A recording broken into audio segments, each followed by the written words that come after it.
విశాఖ తీరాన కొత్త చరిత్ర మొదలైంది. చంద్రబాబు పట్టుదల దార్శనికతతో రాష్ట్రం ముఖ చిత్రాన్ని మార్చేసే భారీ పెట్టుబడుల సునామీ మొదలైంది.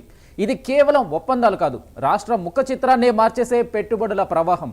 సిఐఐ భాగస్వామ్య సదస్సు సందర్భంగా ముందు రోజు నుంచే ఆంధ్రప్రదేశ్ ప్రభుత్వం మొత్తం 35 దిగ్గజ సంస్థలతో మెగా అవగాహన ఒప్పందాలు కుదుర్చుకుంది. మొత్తం 3 లక్షల కోట్లకు పైగా పెట్టుబడులు వచ్చాయి. ఈ పెట్టుబడుల ద్వారా 1,00,000 మందికి పైగా యువతకు కొత్త జీవితం దక్కనుంది.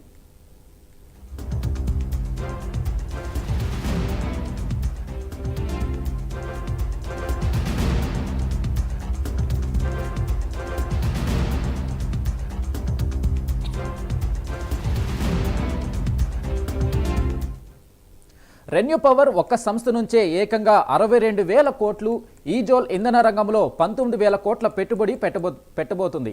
ఇక భవిష్యత్ ఇంధన అవసరాల కోసం హీరో ఫ్యూచర్ ఎనర్జీ 15,000 కోట్లు, కీలకమైన పారిశ్రామిక రంగానికి కోరమండల్ 2,000 కోట్లు పెట్టుబడులు రాబోతున్నాయి.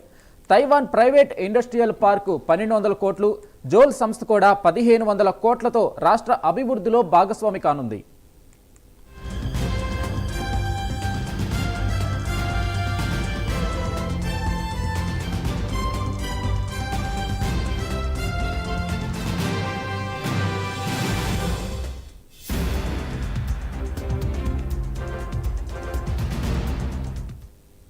వీటితో పాటు మరో 29 సంస్థలు ఈ రోజే ఒప్పందాలు చేసుకోబోతున్నాయి. రాష్ట్ర ప్రభుత్వం పారిశ్రామిక అభివృద్ధిలో కేవలం ఒక రంగానికే పరిమితం కావడం లేదు. ఏపీ సిఆర్డీఏ 8 కీలక ఒప్పందాలు, ఇండస్ట్రీస్ సంబంధించి 9 కీలక ఒప్పందాలు కుదిరాయి. ఇంధన రంగం నుంచి 5 కీలక ఒప్పందాలు ఉండనున్నాయి.